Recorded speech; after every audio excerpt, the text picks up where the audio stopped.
Hi, and welcome to the fourth session of Focus Group, which is our business skills for how to earn an extra stream of income with Usana. So whether you're operating it as a full-time occupation, which I'm pretty sure none of you are, or whether you're incorporating it into your lifestyle so you can have an extra stream coming in. So I want to share with you today some tips on how to overcome objections. Or what I should be saying is questions that people come up with, or excuses people come up with because they're not sure of whether they can do it or not. So we're going to go through a series of questions and how to overcome those, and also talk about the 4 common types of objections that you're likely to get and how to handle each one of those. So we'll do an explanation, and then we're going to do a bit of a role play. I'll give you an example of how to handle each thing so that you've got something to compare against. And I'm also going to give you the structure. And if you keep to the structure, whether you want to take notes or write this down, you can use that process with anything that comes up for you as far as any type of objection comes in. Now, just before we go through the questions and answers and what to do and what to say and how to say it, is that the first thing is to identify when you're likely to get objections and when you're going to go into the handling side of things. So there's 2 times that you can get objections and questions about the business that can be rather negative. So I want to go through those 2 areas, because there's one time that you're not going to give them the answer. You're going to create curiosity. And the other time is that you are going to answer because they've seen the information. Okay, so they're in a better position to gauge what's the correct answer and how does that relate to them. So just to be more specific, the first time that and I'm not talking about evading questions here, but I'm just going to say the first time that you don't want to handle an objection is in the invite phase. So if you listen to one of our first, in fact, it was our second focus group training, it was on how to talk to people to get them to have a look at the information. And we go through a qualifying period of time where we're trying to create some curiosity, or we're trying to create a solution or possible solution to something they need or want or don't want. So basically they've got to have one of those 3 things, a need, a want, or a don't want, for them to be interested in taking a look at what we have to offer. So whether that's more time, better health, extra income, flexibility with working from home with their kids, being able to travel, being able to work with people and inspire them, whatever it is, it's going to fit in a retirement plan to one of those 3 things, a want, a need, or a don't want. And so until you have that figured out, we're just asking questions. We're not actually even inviting them to have a look at the information, because we need to know what it is that we can help them with. So if you are not inviting correctly, and for example, you might meet someone, say at a party or at a coffee club, or wherever you might run into someone, and you might get introduced, and say by a friend, and they might say, oh, say this is Kerry and she has her own kinesiology business and she also sells supplements. So that might be the introduction. And so people go, oh, I don't take supplements or whatever. So you don't want to have to handle that. It's not the right environment. And so you don't want to get into a discussion about it, because it ends up being a tit for tat kind of thing. So he said, she said, and it's never good for anyone. It doesn't make anyone feel good about what they've said or done or their opinions based on information that they've got from other sources or other bits of their past, basically. So in that situation, you're not going to follow this formula that I'm going to give you for handling objections. What you're going to do is say, hey, I know there's lots of really confusing information out there.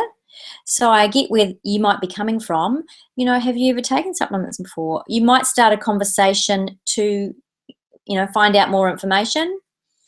And if you find they're not open, you don't even invite them. You are looking, get really clear about who you're trying to work with here. You are looking for people who are into health, into creating extra income, wanting something that's going to forward their lifestyle, help them out.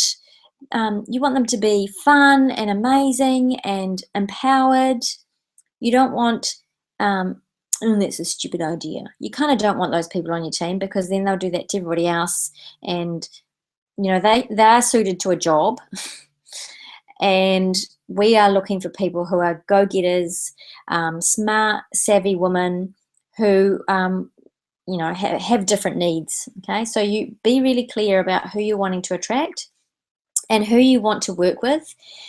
And it's not that you don't waste time with the other people. You can still have conversations with them and tell them what you do and be really proud of what you do, but also stand in your ground that you are really clear about who this is for. So you've got someone going, yeah, supplements are a load of rubbish, and they're not going to enter a conversation about it. You just go, oh, that's fine.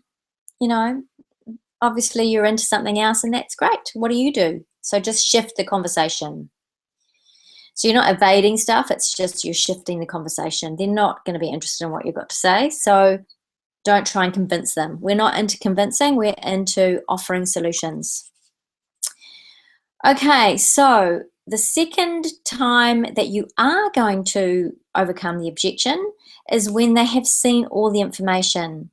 So what you would have done is you would have invited them to have a look at some information. You would have either sat down with them one-to-one, or with me and them, or on Skype, or you may have sent them a link. They may have been in your business and you've talked to them a little bit about the information, so a little bit about what we covered last time on presenting. Why supplement, why you can't get it from your food, why Usana is different, and that can earn an extra stream of income. But finding out, more importantly than telling them the information, finding out what it is that they want or need or don't want. Okay, hugely important, because if you don't know that, how can you help them? So once you've shown them the information, made it relevant to their issue, the thing that they don't have that they want, okay, then you can some of them are going to be like number twos we talked about last week, twos or Bs. They're interested in the product and the business, but they've got some questions. Some people like to go away and think of it. They're never going to start something on the night. So I'm one of those people. I need processing time. Is this a good idea? Is this really going to fit in my life? Can I see myself doing it? Those are kind of questions you want to ask at the end of a presentation. And for people who need time to process or think about, how am I going to get the money together, or is this just a pie in the sky idea I've got that's just ridiculous, or can I really integrate this into my business? There are going to be a lot of those type of people, and they just want thinking time. So that's great. You can leave them with the information that they need that's relevant to their question, or you think might inspire them to take the next step at the end of the presentation. And you book your time with them to go review that information at the end of your presentation. Okay, so now we start our objection process, if you like. So people who have got questions, actually I want you to see it as people who are interested. So you want to welcome questions. And if they don't have any questions and they want to start up, don't go searching for questions. Just get them started and then get them training. But the ones who have got questions, go, great. This is great. What have you got concerns about? Okay, let them go through all their stuff that they're concerned about, because really they're thinking, the process that's going through in their mind is ultimately, can I do this? Is it going to work for me, or am I going to be wasting my time? So depending on what they've heard in the past and what's influenced them is going to influence what questions they have that's coming up. And all you're going to do is solve those problems. And if you don't know the answer, you're going to get me there. And I'm hoping this is the initial phase. When you're new, you get me there every single time. So we have three-way calling, we have three-way Skype, we have meetings, and all you do is when you're doing that follow-up, initially in the beginning, you get me to come along and I'm the expert. Because you've just started and they're going to go, what does Nasli know about that? She's just started in this business and I want to earn 100 grand a year. How do I do that? Okay, so you say, why don't I bring along or meet, or why don't we set up a meeting with Vicky? She's my my mentor that I'm working with to help me reach my goals, and she may be better advised to help you with any questions that come up for you. And I haven't really had any times, maybe once actually, that someone said no. And let me tell you, that person wasn't ever going to get started anyway. So just if they go, no, that's okay, I'll just go through you, still set up the time and do the best you can, but phone me and we'll do a debrief first so you're actually prepared for when you go in there. Okay, but try to get me there every single time. Even if you go meet them and you Skype me in or phone me in or live chat me in or FaceTime me in, anything. There is such a plethora of modalities that we can use nowadays that are going to work really, really well so that everyone gets the outcome that they want. So going back to the actual objection when it comes up. So say you're in your meeting, you're doing your follow-up. Look at your objection as a question of curiosity, like I said before, and that they're interested to see how you react. So you've got to be a little bit more confident than you probably feel, and that comes with practice. So what I'm going to do later on here is give you 4 scenarios of the main types of objections, and then we're going to do a bit of a role play so that you've got some idea of how to handle those 4 scenarios. So in your head, when you're listening to that person and they're going, you know what, I'm really busy and I just don't have time, I don't know how I'm going to fit it into my life, then you can go, okay, time objection. What's the best scenario for time objection?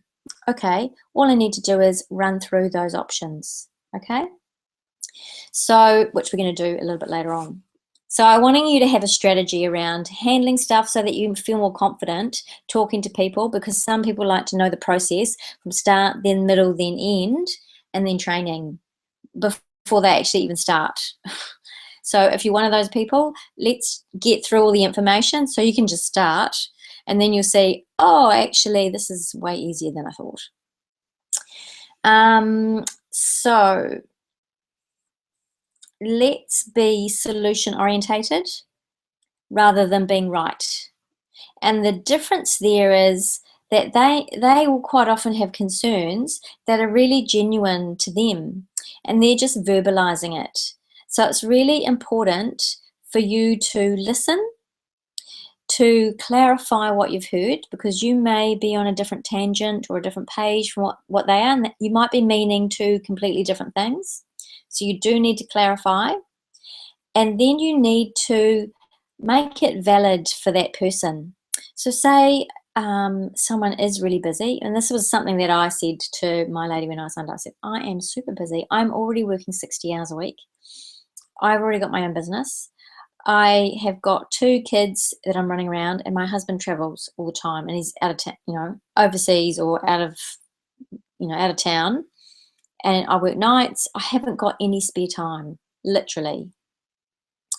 So knowing what to say in that scenario is actually really important, but more importantly, as a person looking at it, so put yourself in their shoes, it's really important to actually you're not going to tell them the solution, because it's not for you to solve that part of the issue. That's a prioritizing issue. But it's like going, you know what, Vicky, I know that you work so many hours. So what is it that you want? Okay, so I'm wanting time. I'm wanting time to spend with my family so I can have the evenings off. So to do that, I've got to do something different from what I'm already doing. So I'm already working 60 hours. Are they productive hours? Okay, so it's thinking about their lifestyle and asking a few questions around that if you don't know the answer. And so then I'm going to think, well, how can I be more productive? And then you might say, so again, you're putting yourself in my shoes by asking questions. You might say, well, of those 60 hours that you're working, how much and what's your biggest time that you earn the most? Okay, could you work those hours consistently and drop a few other hours, or are there nooks and crannies that you could fit in an hour or two? To build the business, all you need in the beginning is 3 to 5 hours a week. So that's like not even an hour a day. Do you think you could find that? So you're asking a question again, and so now I'm having to think, could I find 5 hours? So if I'm already working 60 hours, 5 hours is going to seem a lot to me. But if I could find 45 minutes a day, that's actually probably doable. Because I'm going to start thinking, when have I got 45 minutes in each single day? Or could I chunk that time together on a Sunday night? So maybe if that's not a possibility, actually I have Mondays off and I could do 4 hours in the afternoon and that's my time done. So I'm going to start thinking of the solutions. You, as the person with the business offer, doesn't have to think of that. You're just going to ask the question, 4 to 5 hours a week, is that possible? That's less than an hour a day if you're looking at a 5-day work week. Okay, so now that process has started happening. So before I go any further on that, I want to share with you a couple of differences here, and it's important to know our purpose with objections before we actually go into the handling side of it. So the purpose of going through answering questions for your prospect is to help them go through what's stopping them. So most of the things I have found in business is if we want something, obviously we don't have it, so we're stuck. We can't see what we can't see, if that makes sense. We've kind of got the blinkers on and we're like, I don't have any time, I'm really busy, I just can't do it, nothing's going to work. Rather than focusing on that, we as business owners have to show them there is another way from what they're already doing. Is that going to work for them? We don't know. Only they are going to know.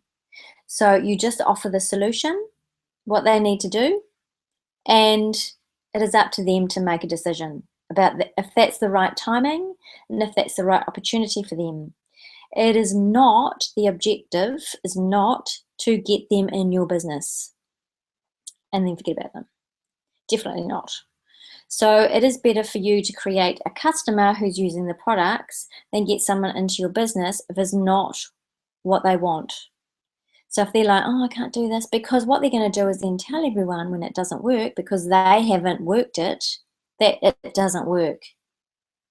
So they actually haven't actually worked it like a business because they've never intended to work it because they just didn't have time, or it was the right timing, or they had blah, blah, blah, blah happening. So just get them on the products.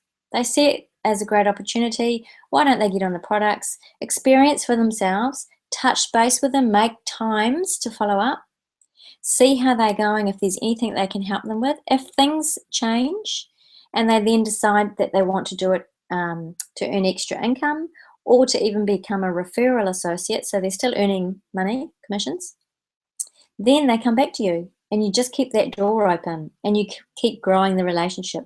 That is a far better way to do it than to go, oh, you just need to do this. I tell you, I'll train you up and you'll be sweet as. Not great, because it's never sweet as. They have to put the effort in. They have to come to trainings. They have to learn. They have to do the work. It's not going to get done by anybody else. We will support them with what they do and be there for them, but they have to do the actual work. So it's good to be clear about that. The wrong person is getting someone in the business. So let's go to the 4 steps of handling objections. So first of all, 4 types of objections that you will get when you are at the phase where they're ready to sign up, but they're actually just a little bit nervous. And these are called unexpressed objections, but they're going to come through as labeled, if you like. So there's 4 main ones, always. So time, I'm too busy. Money, I don't have the money for it right now. I'm not a salesperson, which is all about training and whether they can do it. They don't think they can do it. And is this a pyramid scheme? So they're worried about getting ripped off and, whatever they've heard about direct selling or network marketing or whatever. So those are your 4 types of queries that you mainly get and issues around that.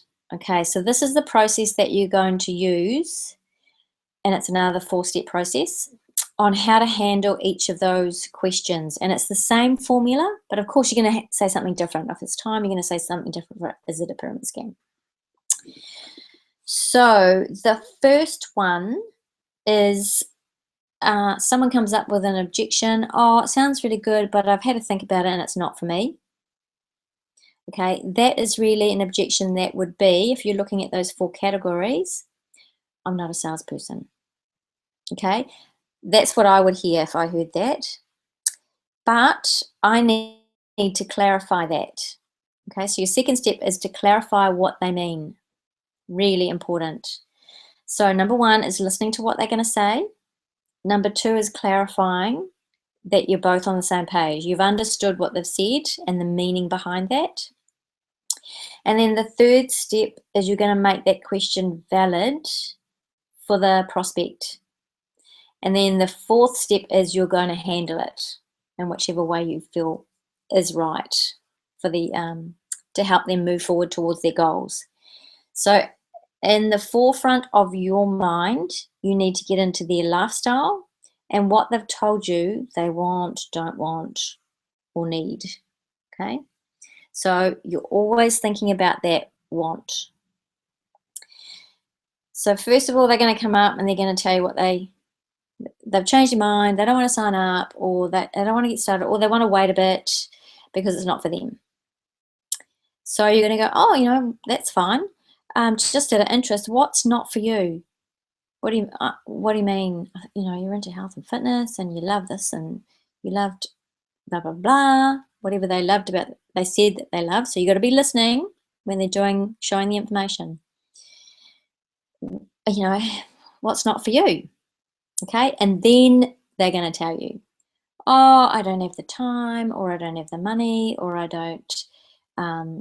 So I was talking to my auntie and she just said it sounds like a pyramid scheme, and she did a pyramid scheme and it didn't really work and it took all her money and she had a garage full of product and blah, blah, blah, whatever it is. So you're going to get to the bottom of it. So that's the actual real objection. So then you're still on step 2.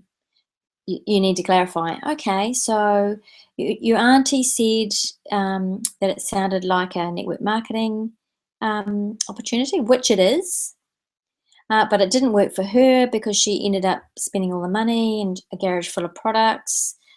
Is that right? And the person will say yes. And you'll say, okay, so because that was your auntie, I'm sure you don't know, and perhaps you could, we could go over this, but how much training did she do, and did she work on the business so many hours a week? Did she sell any of her product? I mean, I know obviously you've seen the information, so you know that we don't actually get products shipped to us. We don't have a monthly order. We can pre-sell. So there's lots of ways you can end up with no product in your garage. It's not set up to be like that. So I'm not quite sure what kind of network marketing company that your auntie was with. So do you know? So ask a question. Oh, it was such and such, and she had to buy a certain amount every week, and I don't really know the ins and outs. Yeah, well, that's cool. For some reason, some people may not work their network marketing business. So you do have to do some training, and you do have to actually work the business. It is work, but it's fun work. And because it would fit your mold, we talked about that earlier in your goals, with giving you flexibility to work from home, do you think that's worth pursuing? So you could ask them something straight up like that, and they're going to go, yes, no, maybe, I don't know. So you could just say, well, what's holding you back? Is it the network what don't you understand about network marketing? So it's working with teams and you're earning a commission. Can I help you understand that a little bit better? What questions do you have around that? So again, you're asking questions. Focus on asking questions so that you can see where they're at in case they've been very non-committal about stuff, or they're not sure but they don't want to say. So just keep asking questions. So you may be in that asking question phase for a long time, maybe even 20 minutes or so. What didn't you like about stuff? What's your biggest fear? What would be your best scenario?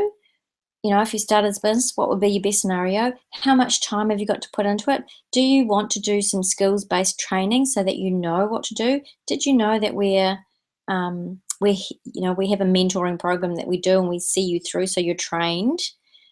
Is that something that would suit you to do training for your business model? And it's just like having a job. You actually have to learn about the systems and the processes and then how to do the work. But the only good thing is you actually get paid as we go if you're doing the work. So just keep asking, keep asking, keep asking. And this is the hardest thing, is to keep asking the questions, but just keep in your mind their outcome. What do they want? So, and if you get stuck, you can come back to that and go, well, I hear what you're saying about, your auntie hasn't made any money and she has ended up with a garage full of products, which is not ideal at all. And that's not how we operate as a business, but is obviously different. So that's fine. Companies are different. I forgot what I was going to say about that. So what you might want to say is, how many hours have you got to spend on this? So I was going to get back to the goal. So what do you think you would need to do if you were to do Usana as a business to move you forward, to get you to have flexible hours so you could be at home with the kids? What kind of income would you need to earn? How many hours would you be willing to work to get to that? And I can let you know whether that's a realistic solution or whether it's just not for you. Okay, so you can actually just go into that phase there.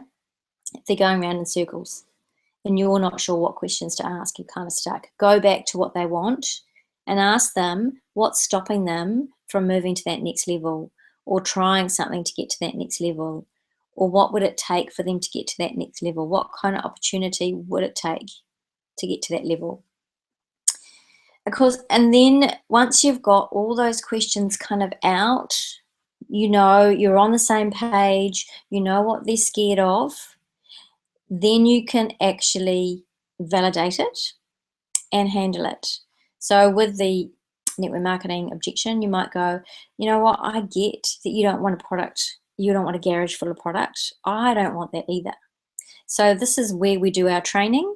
So it all comes down to training from that side of things. This is where we do our training so that you don't end up with products that you don't want.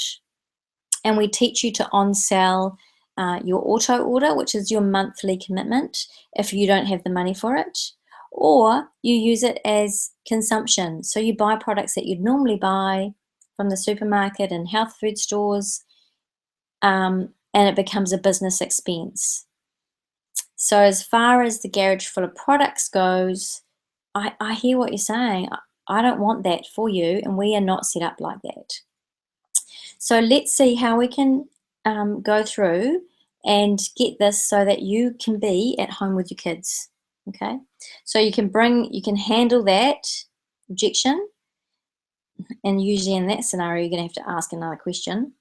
But you will then handle that objection using a formula, if it's appropriate, called feel, felt, found. And so say with network marketing, we go back to that issue.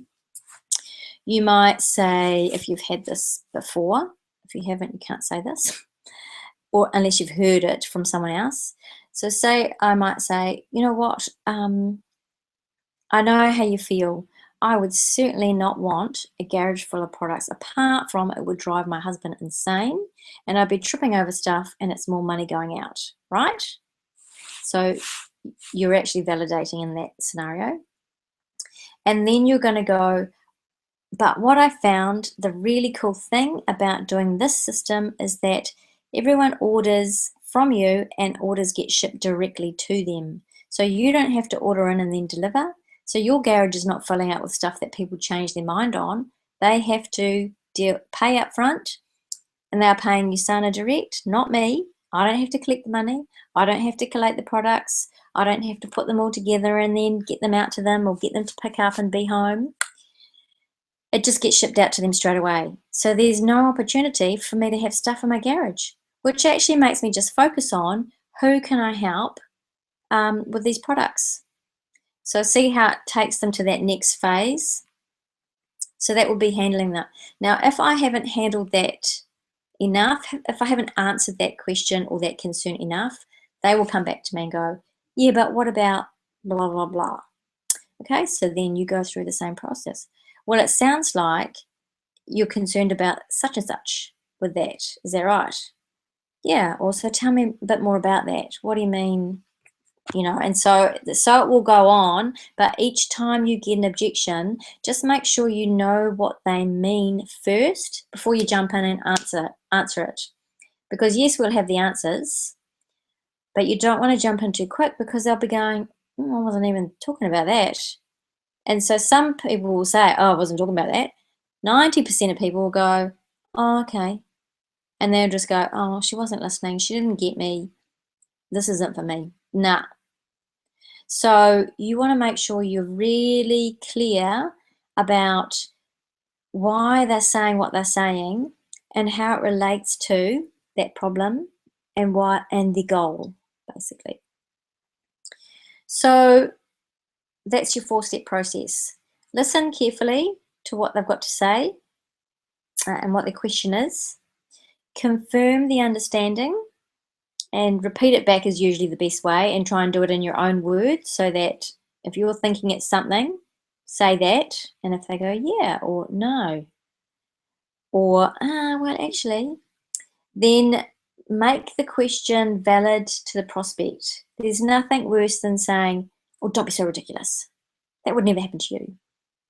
Because then that person thinks, well, what if it did? And then I can't tell you about it. So it's all about listening and feeling like they're heard. So validate it and then go to the answer. Okay? And then at the end of that, you want to go, so where do you sit now? Are you ready to get started? Can you see how this would fit into your lifestyle and help you get XYZ? And if they go kind of, yeah, I can see how it's going to get me to my goal. I don't know how I'm going to do it exactly. I say, well, that's perfect. No one knows everything. And that's what we do the training for. So do you want to join my team or not? So you can kind of be a bit more direct once you know they've got it. And then ask them to join your team. Be part of your team. Be part of the fun thing that's going on. Be part of the group that you've created. Go through your goals again and what you want, your vision and what you're wanting to create, how you're wanting to talk to these people, who you're wanting to connect with. Get them excited about what they're wanting to do and go, look, let's do it together. I don't have all the solutions. This is our tool that we can use to get XYZ. And I want to help you do it. It's going to be fun. It's going to be probably a little bit crap some of the time too, but it's going to be fun. That's how you do it. So let's go through the 4 types of objections that you're going to get. So money, time, I'm not a salesperson, and pyramid. So I've kind of handled the pyramid depending on what the pyramid is. The other common pyramid one is, oh, I've heard that people have to get in the beginning because they're the ones that earn all the money, and the people down the bottom don't earn any money and whatever. So that's why you need to clarify, especially with pyramid, because you don't know what part of pyramid are they talking about. So then you need to just clarify. So that's a bit of education if you don't know that.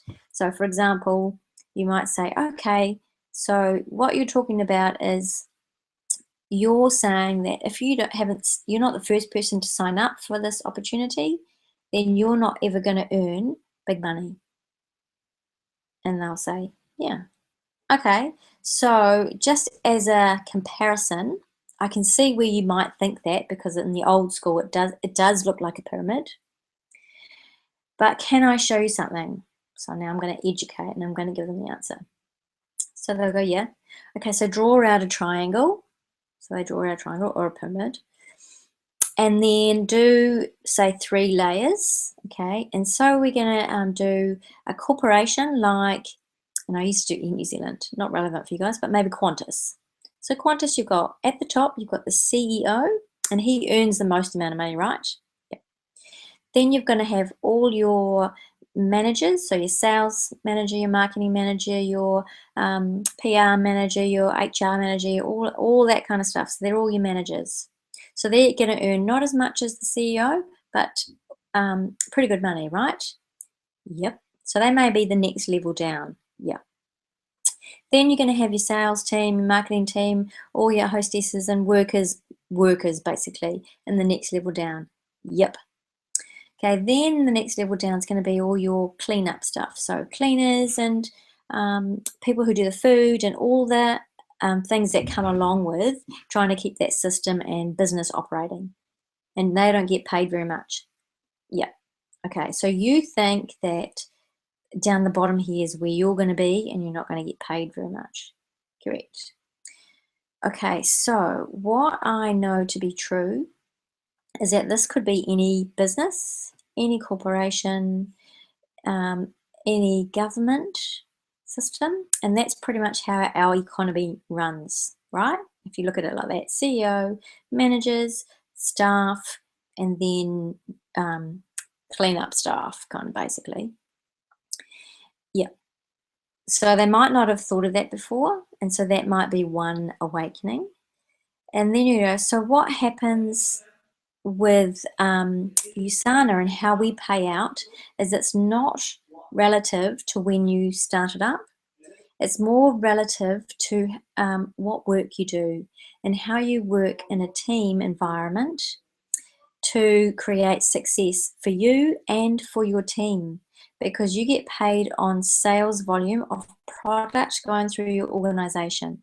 So whether you were up the top here, where the CEO was, if you're not doing much work, you may have signed 2 people into your organization, 1 on each side, and then done nothing else. Now, Joe Blogs down here, maybe down the bottom, so you focus on someone down the bottom, and he may have got 2 people in and then help those 2 people get 2 people, and those 2 people get 2 people, and you can do the 2 and 2 and 2 and 2. So he actually is going to earn more than the person at the top, because he is more balanced. So you're basically going through a compensation plan so that they can see that whoever is working the system or the business side of things is going to get paid more than wherever you are positioned within the organization as a company, okay? Because you've all got your own private enterprises, your own private organizations. So you're effectively sole traders, unless you're trading under a corporation name or a company name or a trust name or whatever, which you can do. So that creates that information, which they may never have thought about, because of different network marketing companies do work in levels. So that's your multi-level marketing, and you get different percentages.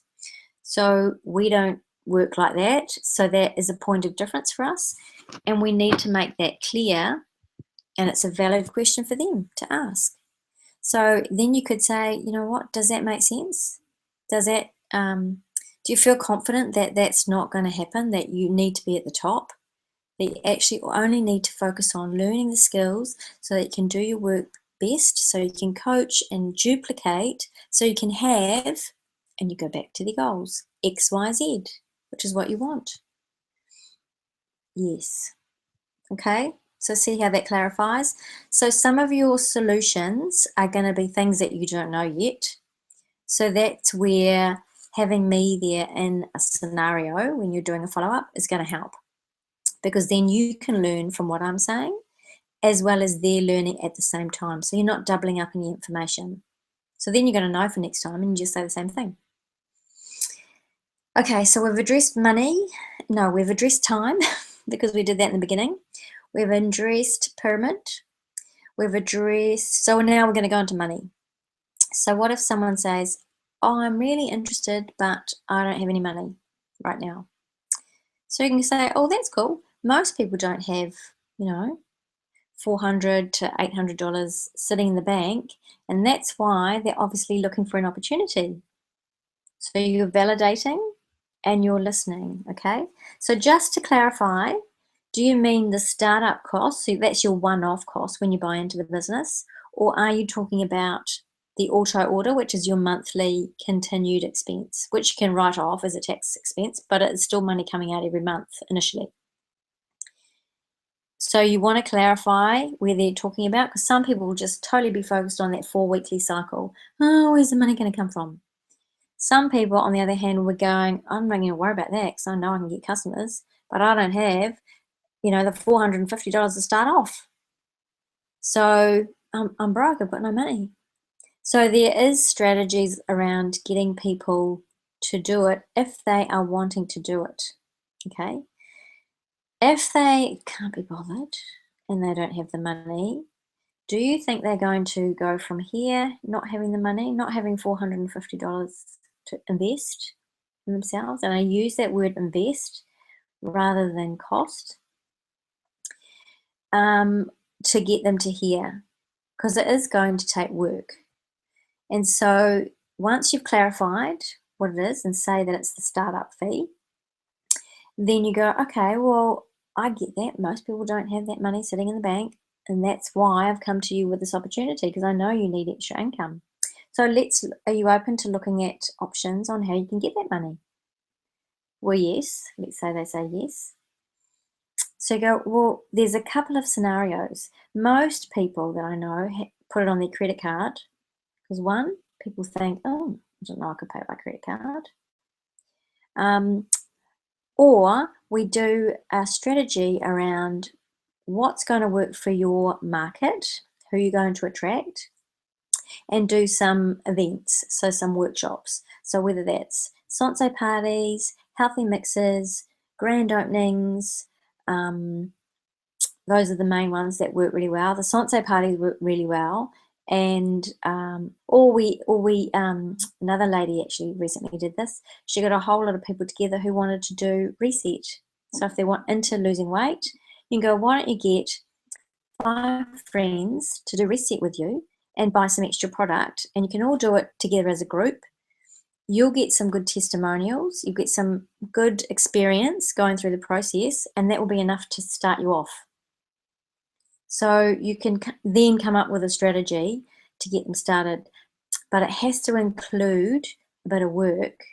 So if they say, okay, well, let's do a Sanse party, okay, great. This is what we need to do, and then you action plan it out for them, okay? And that's where I'm going to help you. So then you go, okay, let's meet with Vicky, and she can sort out what we need to do and who we need to invite and how we need to do it and what we need to get sorted beforehand so we can actually get this going. And then with the sale of those products that we have from that night, we can use that for your pack, for your startup pack.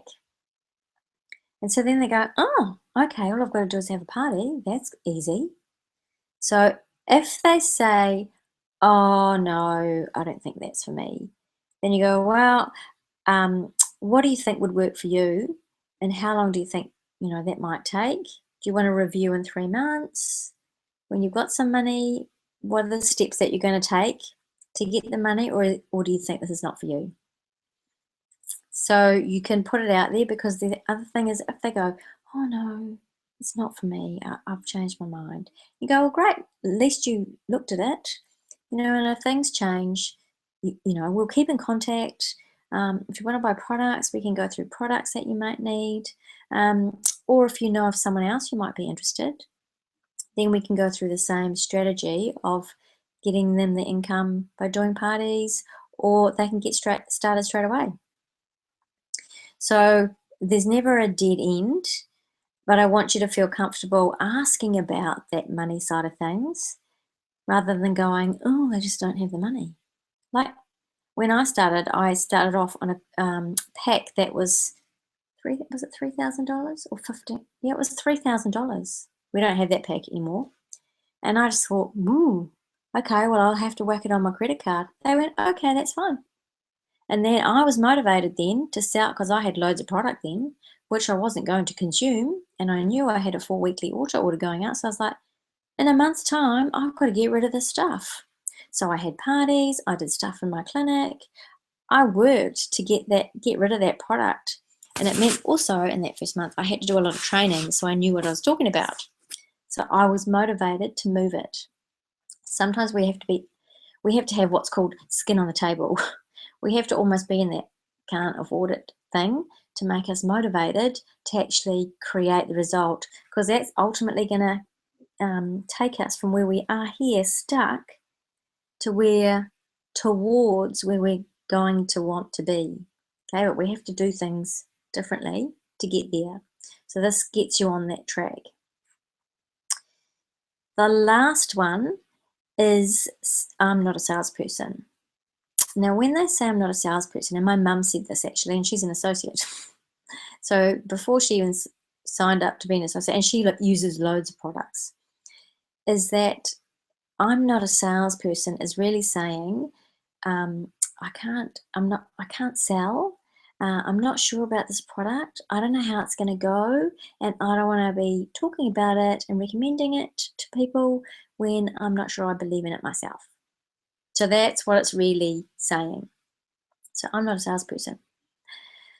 The first thing you got to remember is listen to what they've said and clarify. So when you say you're not a salesperson, what do you mean exactly? Do you think we're going to be going door to door, or that we have to do Facebook advertising, or that we have to harass our friends? So there's a few underlying things that may be there for people. And they might go, oh no, I've never been in a sales position before.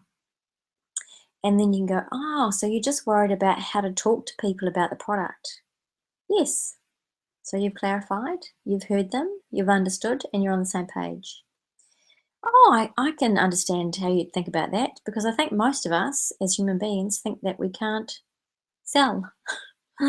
And the word sell means that we're earning money for what we're doing, right? So you're asking for clarity again, making sure you're on the right path. And then you will solve the problem. So it's like, so a part of that is a bit of education around it and then relating that back. So because you haven't done sales before, I can understand how it feel a bit scary, something that you haven't done before. However, with the right training, what we do is we teach you how to talk to people.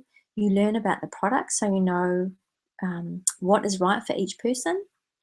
You also experience it because you're taking it. You have got your own experience and your own story that's created because of the results that it's got. And then all you're doing is you're sharing your results. So it's not really selling. It's just recommending and referring what you know is going to help someone else. You're not going to refer someone to a crap product because you hate it. That's what feels a bit icky. You're only going to talk to people about a product when you feel it's right for them. Or you're only going to talk to people about a business opportunity when you think it's going to help them with a problem or to solve an issue. Right, isn't that right? So that kind of is a quick way to overcome that objection, because then they'll realize that, oh, actually there is training involved. I've just got to learn about the product. I've got to learn about the business model, things I don't know about, and then it'll be fine. So those are all your 4 steps. Now, obviously that's a very generalized run over, but it gives you an idea. The best piece of advice that I can give you is when you're at that follow-up stage, get me to do it for you. And that's what I get paid for. I have an invested interest in you doing well, because if you do well, then I do well. So that's how fair it works. And if you're not doing well, then I'm not getting any contribution from your area, if you like, of the organization, my organization. Plus, I wouldn't have got you into the business if I didn't think you could do it. So have some faith. Ask me for help, and I'm here to make your life easier. You still have to do the work, but I will help you every step of the way. So I'm going to sign off for tonight. Post this recording out first thing in the morning. Hopefully you have got something out of it. If you have any questions, please email me, text me, Facebook message me, whatever you need to do, and I will get back to you. Start talking to people, start welcoming objections, because it means that they're curious. So have a good night.